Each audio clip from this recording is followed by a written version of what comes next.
Yo guys, this market is insane. Earlier we were down on all the indices. Now we're up across the board. The S&P's up 0.4. Same with the Nasdaq. Actually, the Nasdaq's up around 0.5% as the Dow's up over 0.5% and the Russell's now up over 1% as Nvidia starting to rebound. It's still down. It's still down 0.75%, but it's up a good chunk off the lows. I think we hit 217 earlier. Now we're at 221. We're starting to move, guys, and by the looks of it, this could go green by the end of the day. So we have to break down Nvidia, the charts, how the stock's digesting earnings from yesterday, and of course we'll break down the indices, other stocks I'm looking at. So guys, hit the like button, make sure to subscribe, join my Patreon if you want to keep up with my portfolio updates, my private Discord. That's linked down below, pinned in the comments, or go to stassurfs.com/Patreon. And now, enough of that. Cheers, take a sip of your coffee,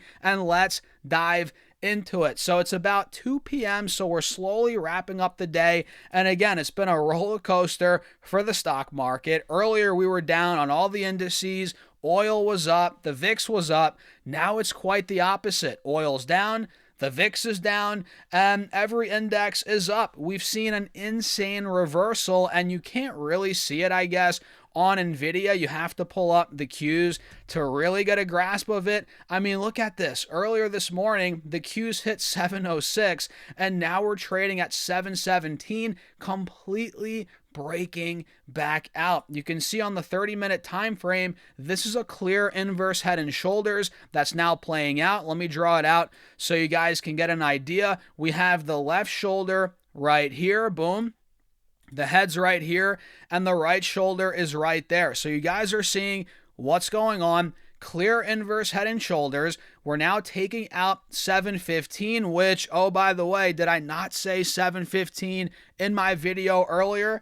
We're now breaking through that point, and momentum is picking up. And I think, guys, based on this breakout, we're going to all-time highs. Probably not today, but at some point tomorrow, it's in the cards, right? We're now trading in this gap between 715 and about 722. That's a major level here on the Qs, which, again, I think that gap's going to fill, and ultimately, I think 722 is going to break. So the bulls are back in charge. They were kind of dead in the water for a couple of days. Now we're really starting to get the breakout. Again, the inverse head and shoulders. You can even look at this as a cup and handle breakout. This is big news chart-wise, and I think the S&P, looking at SPY, yeah, it's doing the same thing, right? We're now slowly breaking through 743, 742. You guys are seeing that, and let me get the trend line tool out. It's the same thing. We're breaking out, little cup and handle playing out, or inverse head and shoulders, however you want to slice and dice it, right, guys? And this is pretty much going to bring us, in my opinion, right to 750. I think this gap fills to 750. Then I think 750 ultimately breaks, and we go higher. So this is bullish, man. The fact that we're seeing this type of reversal, what more could you ask for, right? I mean, I guess you could ask for Nvidia being green.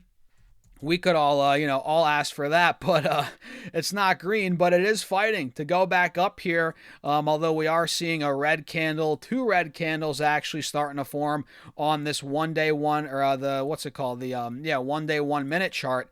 So keep that in mind. But we can see as we zoom out, as we pull the layers out or back, whatever, you're going to notice Nvidia is pretty much consolidating, right? Today we got down to 217, but that really wasn't much lower than where we were over the last couple of days. We actually held support at 217, which held not only yesterday, but the day before that, pretty much all week. So the fact that Nvidia held 217, now we're rebounding back over 220, 221, that's a very good sign, that the bulls are fighting. There's a lot of buying pressure here. And let's say we slipped under 220, 218. Let's say we fell through 217 cleanly, down to 215, lower than that. that would not be good on the charts in the short term, right? That would lead us to get down to, I would say, 205, 210. If we broke out 218, I would say, or broke under 218, I would say we're going to 210, right? But the fact that we held it, the bulls are alive in the short term, and I think there is still a chance we start to rebound here past 225, back to 230. We almost did this morning. We got to 227, guys, and that failed pretty quickly.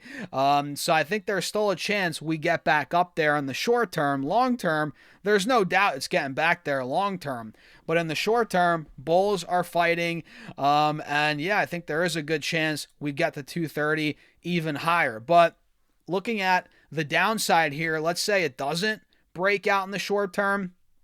Even if it got down to 210, 205, the bulls would still be in charge, right? Even if we fell down another $10, $15 a share, it's not the end of the world as long as we're maintaining this moving average and the uptrend that we've been in over the last couple of weeks, stemming back from the end of March. If you guys take a look here, if I draw this trend line out, you can see, we're still holding it. We're well above it. And again, even if it came down another 5, 10, 15 a share, we would still be in good shape. And honestly, guys, I don't see it going much under 200, 205. I really don't.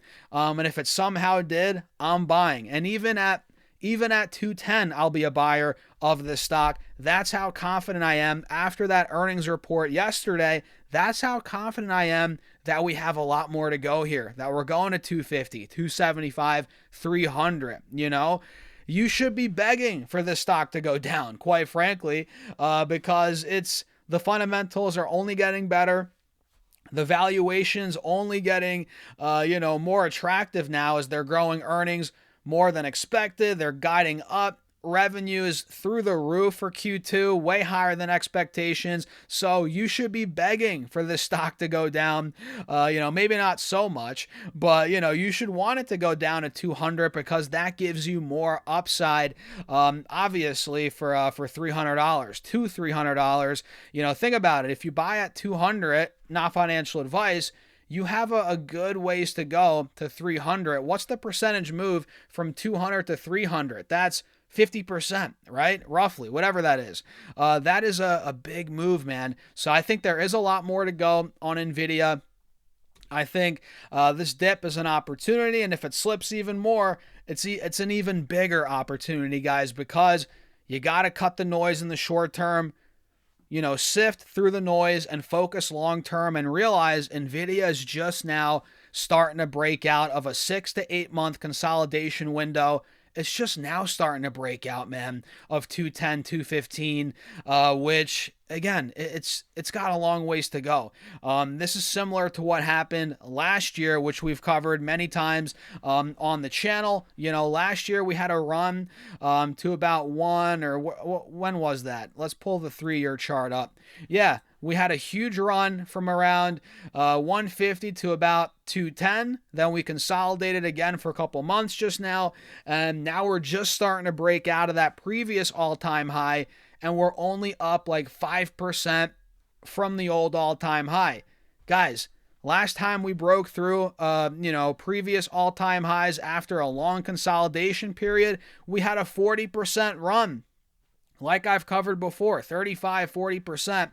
So I think we're due for something similar, right? Do your own research. That's just my opinion here. So yeah, Nvidia's, it's down, but I think it's an opportunity, and a lot of other AI stocks are ripping on Nvidia's earnings. Ripping, guys. I'm talking ripping. NBIS is up 16, 15%. We covered that earlier. Coherent is going bananas, which it has been for quite some time. They have a partnership with Nvidia. They got added to the S&P a couple months ago, and that stock's just been up and away for a while. I would not be surprised if Coherent got back over 400. Stocks like Lam Research, guys, what did I say? I started buying this at 280, 285, bought some more in the 270s recently. I think that was yesterday, right? or 2 days ago. Either way, I bought some more, and now we're starting to push 300, and I think it's just getting started. Honestly, I think Lamb Research is going 325, 350, and that's where I'm looking to lock in profits on my trade. So right now I'm up like 6-7% in that ballpark, and this is a breakout formation in the making. You guys see on LRCX here, we have resistance at about 300, 305, 310, but notice how much buying pressure, keeps coming in here on every subtle dip on the stock, right? And we keep getting closer to that resistance. We're in an ascending triangle. This is going to break out, in my opinion. And again, I think we're going a lot higher, 300, 350, 325. And essentially, they make all the manufacturing equipment that all these semiconductors use to build their chips, right? They're supplying the companies with the tools to make these chips in layman's terms, right? So LRCX is kind of a way to play the entire AI, semi-trade, and it's a great way to do it, and it's been working all year, and at the end of last year, obviously, it was crushing it, and I think it's got more juice, Do I think LRCX is going to 5, 6, 700? Will it see a Micron type move? I don't think so necessarily, at least in the short term, but could it run another 10, 20, 30% this year? Oh, yes, it can, and that's kind of what I'm banking on here as I own the stock. So let me know your thoughts, guys, in the comments. Hit the like button. Make sure to subscribe. Join my Patreon if you want to keep up with my trades, if you want to keep up with when I'm buying stocks like LRCX, Nvidia, when I'm making investments. All of that is linked down below, and you also get access to my Patreon chat. What's it called? Discord, private Discord. I forgot what it's called for a second, guys. All of that's through Patreon. Again, link down below, pinned in the comments. And with that being said, I'll catch you guys in the next video.